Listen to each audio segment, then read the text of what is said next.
children, today our topic is lines and a transversal.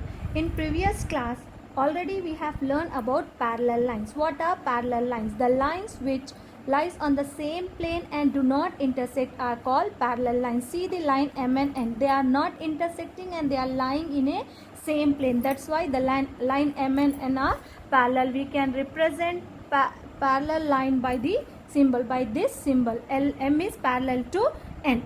Now we are talking about transversal. What is a transversal?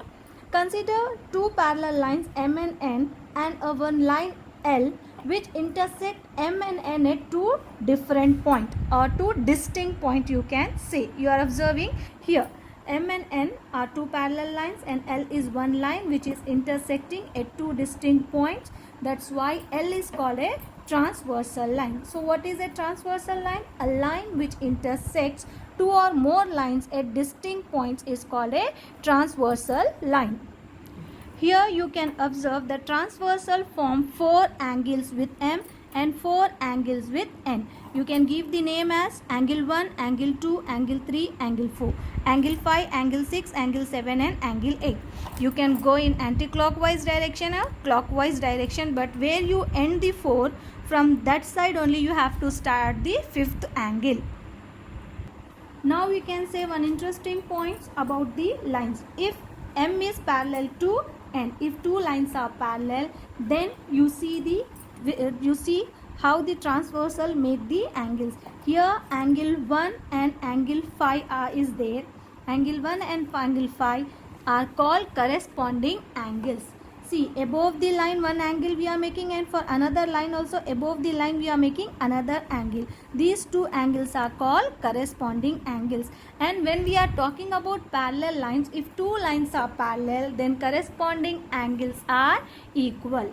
Similarly, we can make angle 2 and angle 6 also corresponding angle, and here angle 3 and angle 7 are corresponding angles. Angle 4 and angle 8 are corresponding angles. That means here transversal is making four pair of corresponding angles which are equal. That means angle 1 is equal to angle 5, angle 2 is equal to angle 6, angle 3 is equal to angle 7 and angle 4 is equal to angle 8. All these angles are called corresponding angles. Now you see angle 3, angle 4, angle 5 and angle 6 are interior angles because they are inside the parallel lines. That's why these angles are called interior angles.